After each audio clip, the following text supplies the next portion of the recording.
right. Let's head out. Okay, so since y'all are just heading straight back to Fey Keep, gonna hop you right back over there. All right. They are upstairs, correct, Tina? Before Tina can answer, you hear a very loud crash resound. Yep, they're up there. And, you see someone come scrambling down the stairs. Bata has his stick at the ready. And what happened? As he's running down the stairs, you hear this booming voice, louder than you've ever heard her yell, "Get back here!" Ray, Raymond, what did you do? you promised. Keep her away from me! Okay, Hoopla's arched like a cat who's terrified. Hyacinth in giant tree-like strides just manages to catch up to Ray, grab him underneath both of his arms, and just yeet him up in the air. The second you do that, Ray suddenly kind of goes ragdoll. Hyacinth raises an eye and, still at arm's length, walks back up the stairs with Ray still in her hands and still limp like a ragdoll. Yeah, he's not saying anything. Oops, sorry, I clicked the wrong token. He is actually not saying anything as you're carrying him. Looks like he's kind of in a daze. And Hyacinth goes back upstairs. All right. Ellie, you forgot the best part. No. I haven't forgotten. I'm going to do a thing with this. I promise. Is it all right? What do you say? Should we go Rubberneck? Bata, what's going on? I'm not completely sure because I hid back down here and I just didn't want to get involved. Hyacinth looked a little spooky. I love that everyone's more scared of him. Sorry! I'm talking too fast again! Did you just assume my gender? You're a tree! You don't have a gender! Tree. Technically, that's not true. Technically, trees have both genders because of pistils and stamens.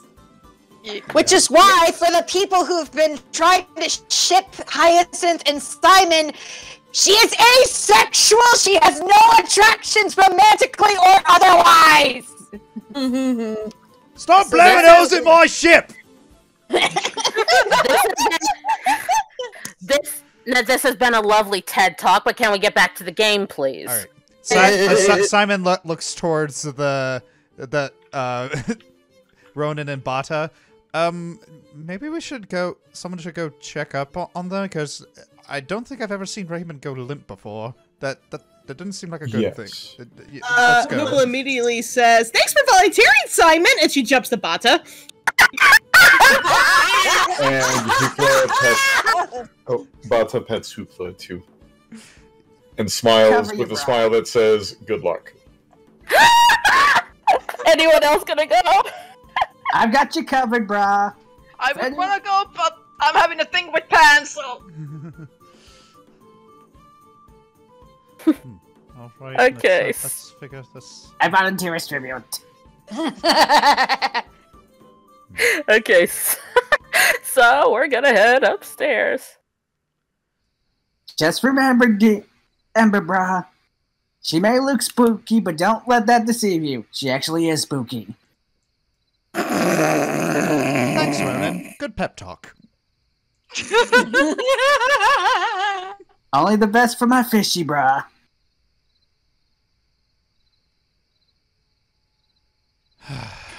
Hyacinth walks back into the room, looks at Ray, and says, "Sit, boy," before dropping him on the bed. strangely, as soon as you do, he kind of sits there quietly and obediently. I swear, sometimes you're even worse than Ronan, and I had to try to take a splinter out of his foot once. Not a fun ordeal. Speak of the devil. First off, hi. Where are my sis from another Miss reunion hugs? Hyacinth gives him a look and then just walks over and pats Ronan awkwardly on the head. Those are my favorite parts. That's what you get. It's what you get for right now. I still have to tend to his wounds. He won't let me. What happened?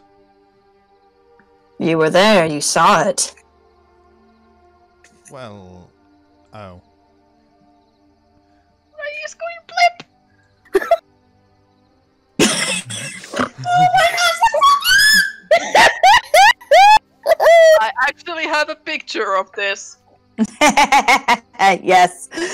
As Ray is in his blep stage, Hyacinth goes again to try to remove his shirt so she can get to the scars underneath. The second you do that, Ray jumps back as if he snaps back to normal.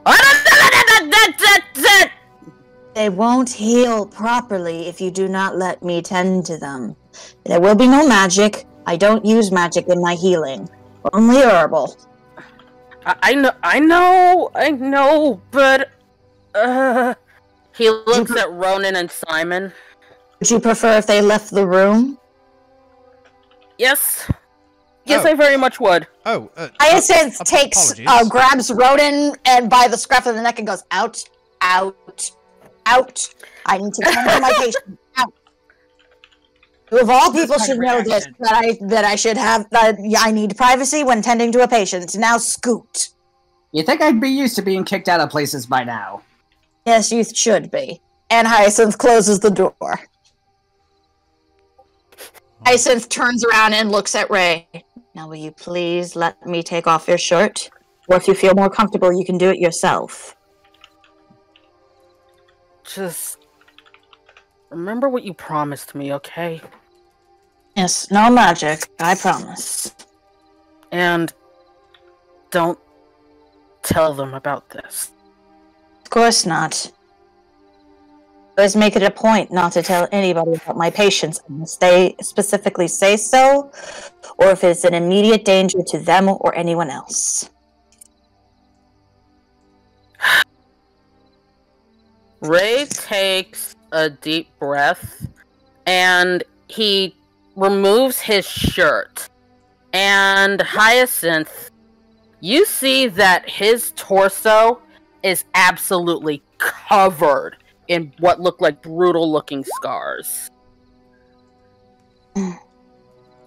Very bad. And she sort of inspects the scars, and do I need to roll a medicine to see how they are? Yeah. Okay, give me 1 second, because I don't have my chart up. Why doesn't anyone have their character sheet open when we start the session? That's like the first thing I do. Like, okay, Kel's prepared. I can hear Josh. I can hear him all the way in Texas going, "Welcome to my world." I'm half outside of my body, and I need to do this. Okay, so you're looking over the scars, and while you do see some clearly fresh wounds amongst them from the recent battle that have been slowly healing up, a lot of them look like they're really old. Like, possibly as old as Raymond himself. Give or take a few years. Well, I can clean them out for right now. I might be able to put on a salve to just keep them from getting infected. Hyacinth goes over to the table. I'm assuming I have some supplies to wash it out. Mm-hmm. You should have an herbalism kit. Or something like that. Should. Well, let's assume that I just pulled it out. Okay. And I do have an herbalism kit. And I start... One particular scar I do want to note is that while you're applying the your salves and herbs, you notice that Raymond had a really nasty-looking wound across his neck. How fresh is it? No, it's as old as the other ones, but it looks, from the look of it, he should have been dead. Where did you get this? The smart lightly.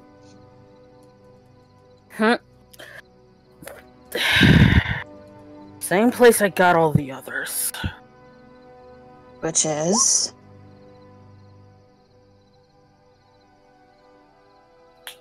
Umbrus.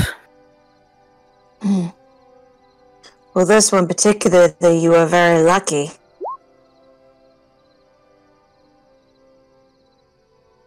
Yeah, I know. Honestly, if you saw the state of them before, I was lucky with all of them. There's like 1,000,000 times I should have been dead. You'd be surprised how much I've seen. Wars are bad, but not the very worst.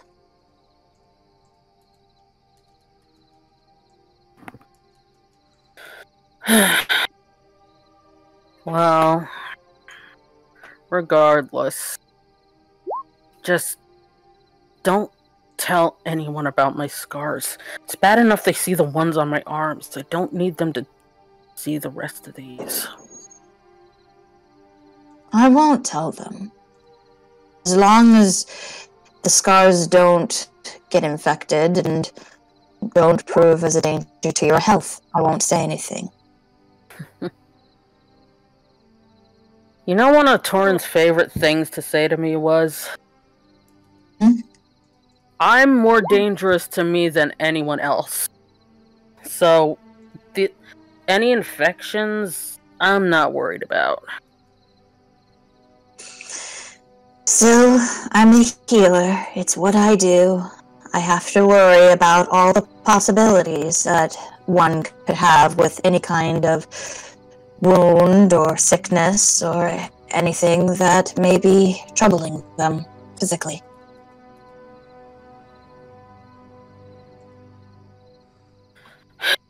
No. Hey, thanks, Branches. It's part of my job.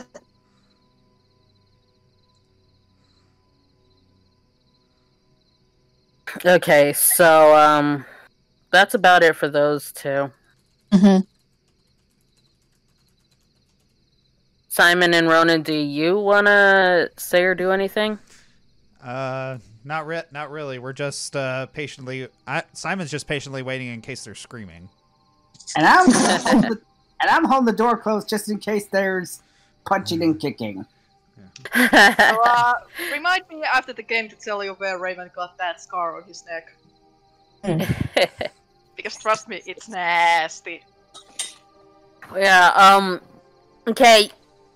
You guys realize that after Hyacinth picked Ray up, he became shockingly calm. I don't hear any kicking or screaming. Can I throw them the Raymond guide picture that has it? Yes! Because I actually had to make a Raymond handle guide. I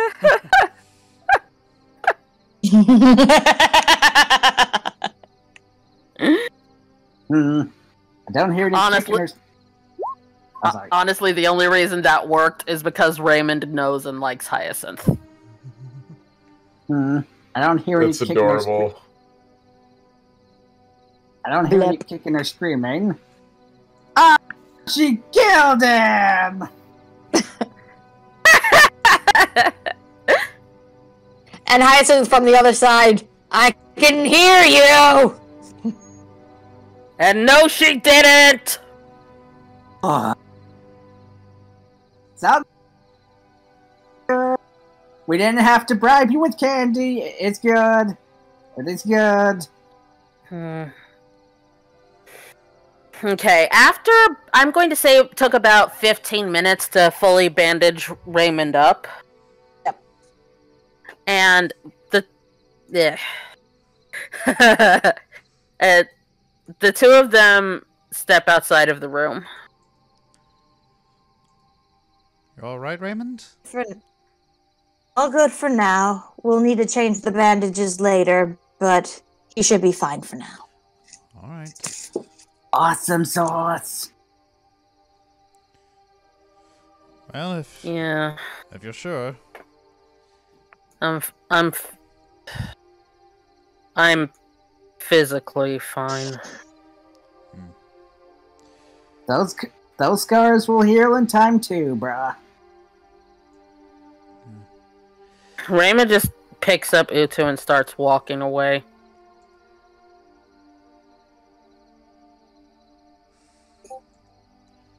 It's gonna take a long time, but eventually. I feel a very strange kinship with that man. He's an interesting soul. I will say that. I'm still worried I went too far with that crack about him and Acorn back at the Bell. Well, it seems to me that he was just under such a blood rage that he doesn't seem to have heard it. And if I know Raymond, if you actually angered him, he'd confront you about it. He doesn't seem he doesn't seem like the type to if something pisses him off, he doesn't seem like the type to not let everyone know. Now, if something makes him upset or sad, I think that's a different story. Well, if we find my body missing in the morning, we'll know what happened. By the way, Hyacinth, anything you're comfortable saying about what happened, or is that doctor-patient confidentiality?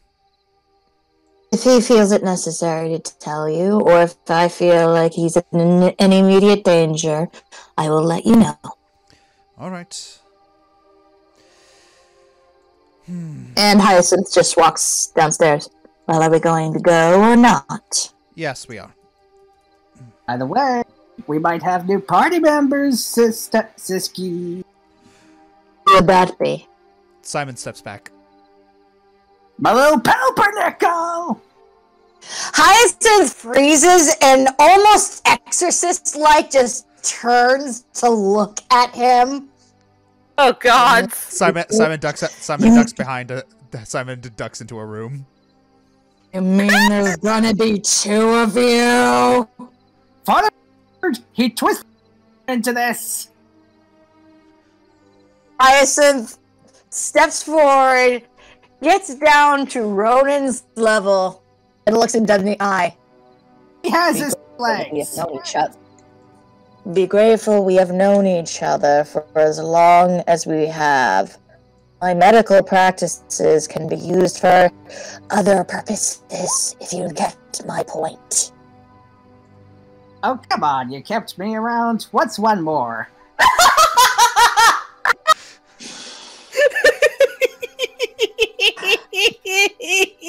Hyacinth gets up and starts walking away, and as she's walking away, you hear her go, I am a healer, I am a healer, I am a healer, I will do no harm, I am a healer, I am a healer. You kept me alive. So who's the real doofus? As I'm down the stairs, you can still hear her go, I am a healer, I am a healer, I am a healer, I am a healer. Think that went well, don't you? Simon's gone.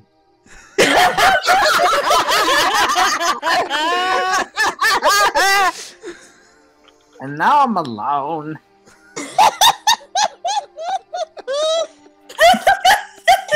Simon knows when to nope out of there. I'm alone. alone. There's no one here besides me. My problems have all gone. There's no one to and we're transitioning. Back downstairs. Alright.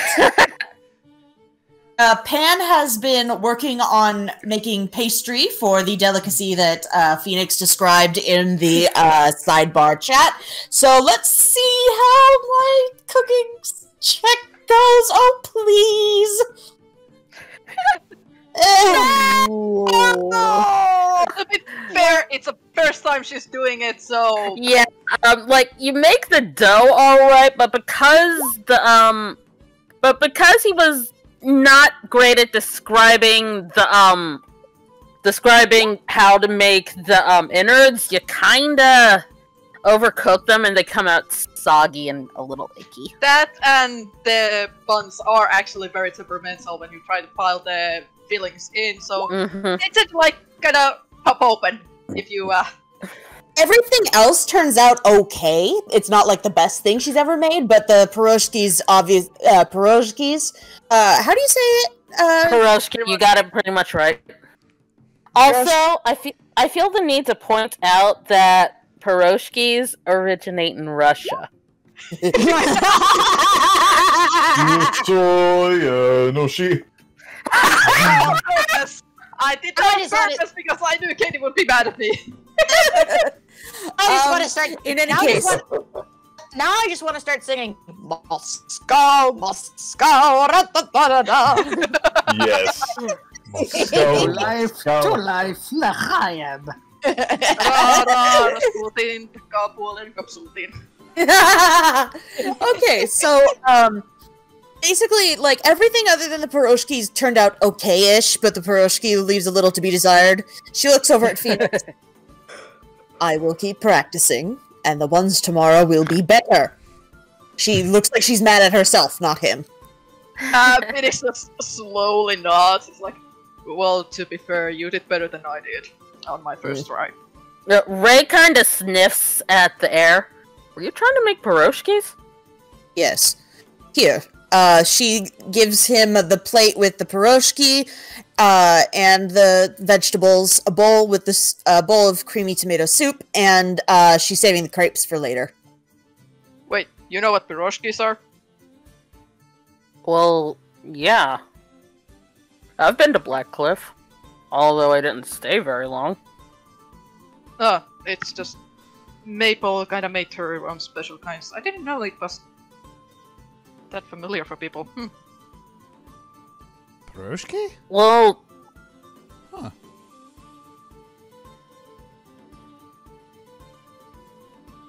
I mean, kinda... I don't know. I like them. And you can tell he likes them because even with the messed up pierogi, he still kinda chomps it down. But then Raymond's also somebody who'll eat shoe leather, apparently. Frickin' mutt. I almost slipped right there. I almost cussed. Frickin' Raymond, man. Pan, if you don't like it, just don't eat too much of it. I have crepes as well for dessert. Hoopla takes a really big bite. Pan sort of stomps back. She's very grumpy with herself. It's not that big of a deal, Pan. Nobody masters a recipe the first time. You have obviously never No. She sighs. You are wrong. But I will let you think you are right. It's soggy and savory! Yum. Balto's just happy to have food and is just eating it anyway. He is completely oblivious to what's going on. Also, fun fact, there's actually a Finnish version of pierogi. This is why Fenix likes them. Yeah, why don't you tell them what that's called? Lihapiirakka. Lihapiirakka? That was actually really close. How come you can say it and I can't? Lihapiirakka? You got the Liha right, but the Pirka was... Capybara! I'm legit am trying here. Because I've actually tried learning a teeny little bit of Finnish in the last couple weeks. I'm still not, like, fully confident, so that I don't want to say things out loud, but I'm trying to get the pronunciation better. Well, you are getting it very right, so don't worry about that. Okay. So it's a dish? Yeah. It's a street food. Lihapirka itself is a street food. Piroshki, however, if it's filled right, can be like a full meal. Course. Yeah. Okay, anyway. Yeah. This is... I was gonna say Bata hasn't been able to say much lately, so... Oh no. I didn't have anything necessarily to add yet. You know, Piroshki, I gotta admit, this is my first time eating it with meat. I usually eat it with, like, fruits or cabbage. Does everybody know this dish except for me? I mean, I think I had it once. It's a Blackcliff. It's a Blackcliff thing. So Phoenix, Ray, and Simon would know it. Nobody else would. And the version Phoenix gave is altered version because normal Piroshki is not meant to be like a full course katsudon meal. Katsudon, nice. Ooh, katsudon. That's actually really yummy. Yeah, Yes, what Phoenix was describing was katsudon in Piroshki, basically. From Yuri on Ice, basically. Gee. I know food's terms. Okay, so, are y'all just gonna sit and eat, or are there any conversations that are gonna go on? Panne is preparing the rice for tomorrow, because she wants to get the Piroshki that initially Fenix described right, because that's something that he likes, so she's making the rice ahead of time, grumbling and cursing and very not happy as she goes. Get me her advantage on the next morning. Yeah, I think that the next time she tries to make it, she'll have it finished. Oh man, that's an angry brownie. One has issues. Is there an anger check?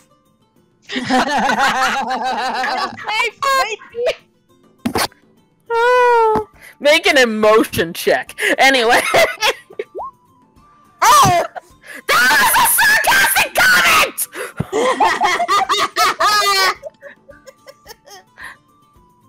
God damn it, you people! Who's it directed at? Oh no, The food! Yes, she's intimidating the rice! Have the food roll insight now. Guys! Come on!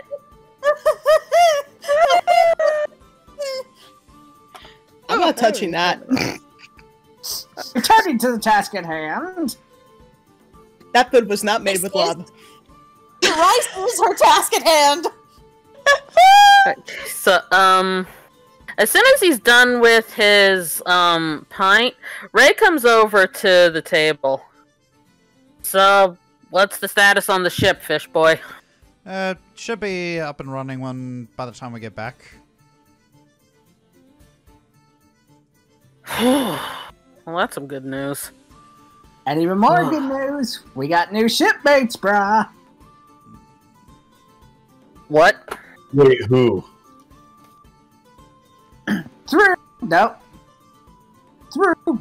reluctance, very much reluctance, my baby bro is joining us on the cruise. And Hyacinth's hand just like goes to her forehead, and she's like, The Persuader Slayer has a brother. Yeah. You met him, it's Pell. No, I was saying, yes, we shall all be brothers soon. Okay, That's what I was thinking of. real quick, Phoenix suddenly shoots out of the room. Sorry, I forgot something! He runs over to Simon, pulls out a letter, gives it to him. Okay, going back. No. Um. And then he realizes he forgot something else. Ah! I pulls out another letter for Raymond. Okay, can I please now eat? I didn't forget anything else, right?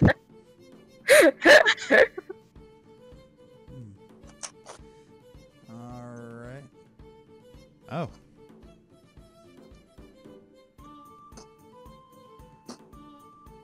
Oh. Guess so.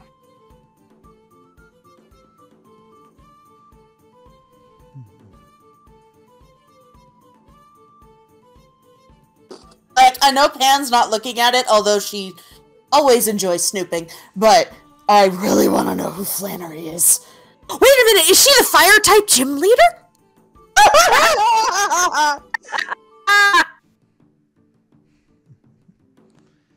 I can almost hear Josh glaring at me through the wall. Suddenly from her cooking pan catches fire and dies. Oh, I want my piroshkis! You are until the new Gen 4 remakes come out. Yeah, Simon folds the letter and he just gives a heavy sigh. Oh boy.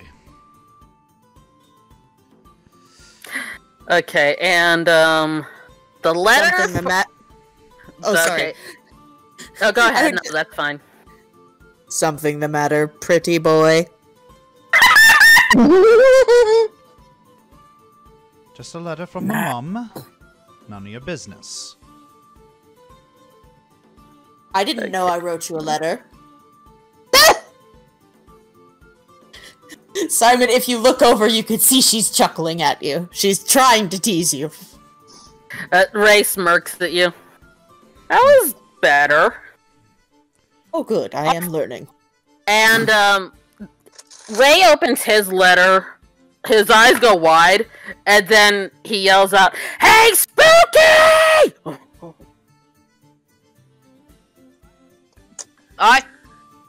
Come here! Oh no. What did she write? Come here! I suddenly don't want to come near you. Come here! No. Either you come here, or I go over there. Your call. I got bad! Don't come near me! I have you for a breath. Will that motivate you? Fenix is actually hiding behind Bata. Well, Raymond holds up his letter. It feels nice to be loved.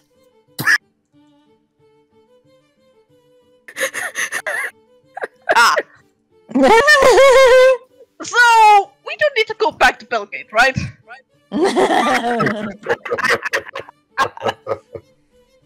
And Ray's actually laughing super hard. So you noticed it too, huh? Kinda hard not to.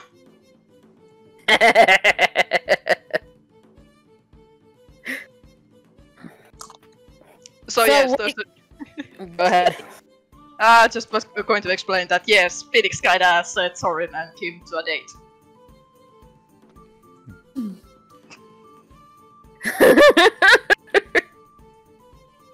Ray gives Fenix a thumbs up. You're a good wingman. Well, I was named after a bird, so.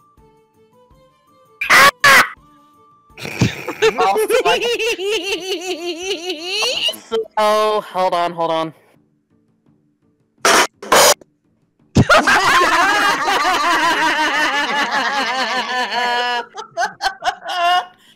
You have no idea how long I've been waiting to use that joke.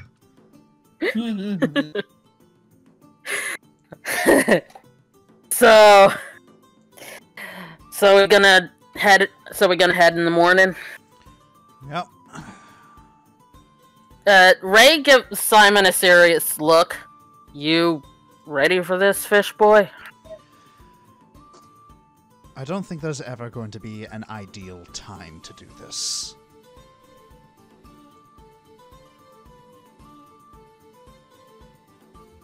Utu scurries over to Simon and, like, nuzzles against his leg. like trying to comfort him. Simon, You've been accepted. Simon looks down. If I pet Utu, will he feel it? I don't know how this works.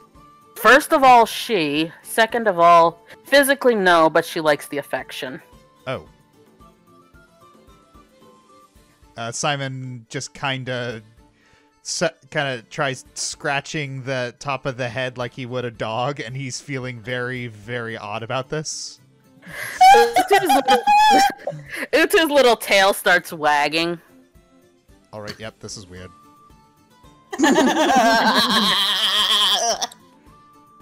Hoopla actually looks a little jealous at, oh gosh, I can't see their name. Utu. Utu. Okay. Yeah, I don't see their name, sorry. It's Bata under Simon. Bata sees Hoopla looking and pets her head. Alright. So... Oh, go ahead, sorry. Alright, let's head to bed. Oh. Okay. Should I bother with sending you guys through the night? Is there, like, any conversations that we want to have happen? Good. I'm good. I'm I good. went for Hoopla. Actually, wait, there is one thing that I do want to happen for the night. So...